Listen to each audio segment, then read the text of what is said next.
Hey guys, what's up? It's Tangent and I'm here with a really exciting video where I'm going to show you how you can recruit the tower bosses. That's right, the bosses from the Syndicate towers that are impossible to capture. Well, there's a glitch in the game that will show you how to, well, capture not just their monster, but their trainer as well. As you can see right here, we have Zoe and Grisbolts.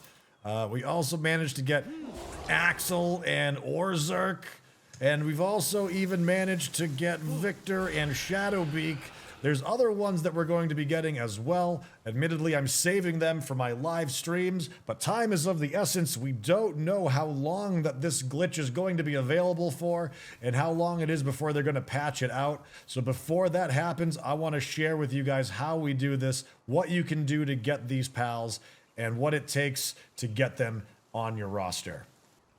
As you can see, here we have Zoe and Grisbolt, Axel and Orzurk, Victor and Shadowbeak, and if we go and take a look at their stats here, look at this, 75,625 hit points for Zoe and Grisbolt, 130,000 hit points for Axel and Orzurk, 200,750 for Victor and Shadowbeak. And a reminder that this will actually go up if you manage to capture them in multiplayer. The hit points will scale to it.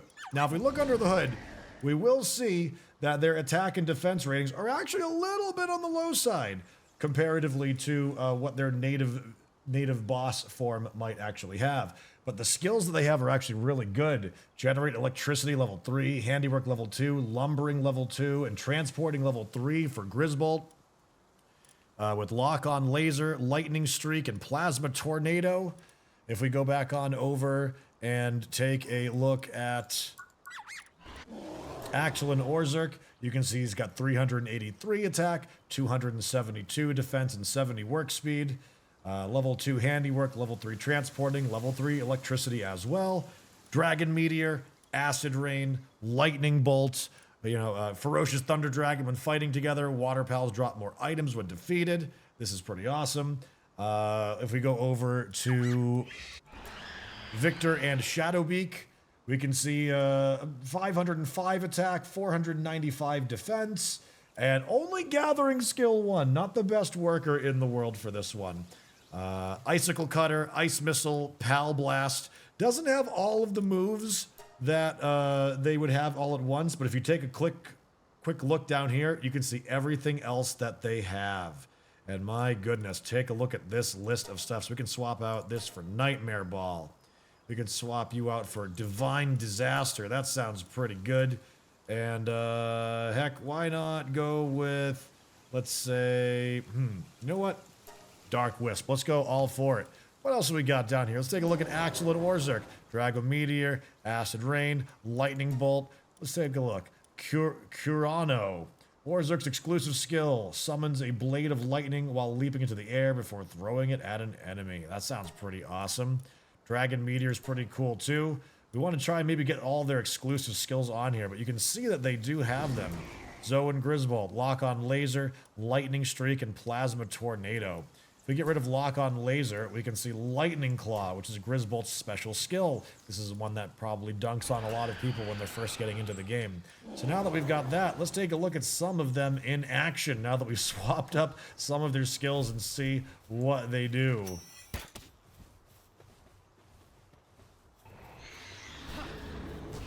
That's a bit more like it.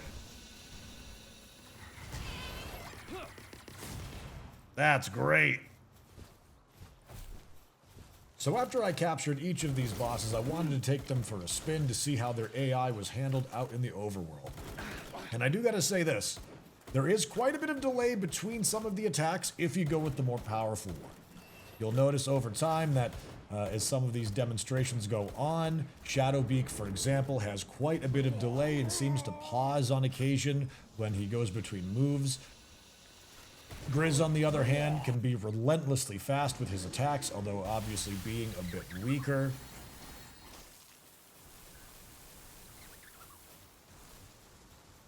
And Orzurk actually has a really great middle ground. Pretty swift with the attacks that they do. Long range attacks as well, and not a whole lot of cooldown between them. So the trick to capturing the bosses is fairly straightforward, but it can take a number of attempts depending on how lucky or unlucky you are. You're going to need to armor up and go and get a wanted meter. You can accomplish this by attacking the guards at one of the local settlements. Once you've done this, you are going to need to lead the guards to the sentinel tower of your choice. It should be noted that fast travel does work and does retain your wanted level throughout the zone line. After you reach the sentinel tower with your guards in tow, it's time to take on the boss. If you've done this properly, the boss encounter should begin, and the guards should be still in the boss room with you, spawning in as the boss fight begins. Now's where it gets a little bit tricky. Your job is to create crossfire. You need to lead the boss around the arena into the line of fire of the guards. The guards will not shoot the boss unless they are attacked first. So you need to get them into the crossfire. If you do this successfully, it should cause a ceasefire in the map. Once you notice that the boss is paused, now it's time to throw a pal ball. It doesn't matter which one you use, a basic pal ball will be fine. It will say a 0.0% chance of catching, but it's actually 100% chance of catching if you do this right. It should be noted that with each boss that you're going to be encountering, they're all in their own unique biomes. For example, Ozark is out on the Mount Obsidian area of the map, far out to the west, up in the volcanic regions, and therefore you will be required to have heat-resistant gear in order to survive the trip on over, at least until you get the fast travel point.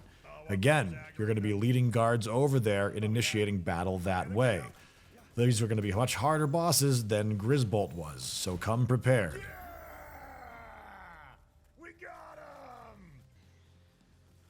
Shadowbeak was actually a really difficult one for me to do, especially since I was trying to brute force it with my minimal armor and equipment just to try and get through to see if I could do it.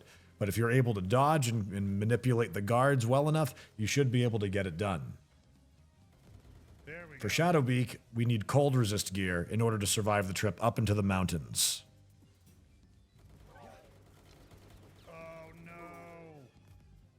So just as a recap, the things that you need to do is get a wanted meter, bring the guards to a sentinel tower. You can use fast travel as well, zone into the boss encounter, make the boss draw aggro from the guards by any means necessary, and when you notice the boss pauses, it might even only be for a split second, so you need to use your time wisely, throw the pal ball, and get a guaranteed catch if it was done properly. I would like to urge caution in each and every one of you who is going to attempt to capture a boss because this is a glitch. It will be patched out, and we have no idea how that will negatively impact your save file. So make sure that you get backups and do your best to preserve your pals, because what you're looking at right here is going to be a piece of Palworld history if it gets patched through and the saves are left intact. If you found this video helpful, consider hitting that subscribe button, leaving us a comment, asking us any questions you'd like.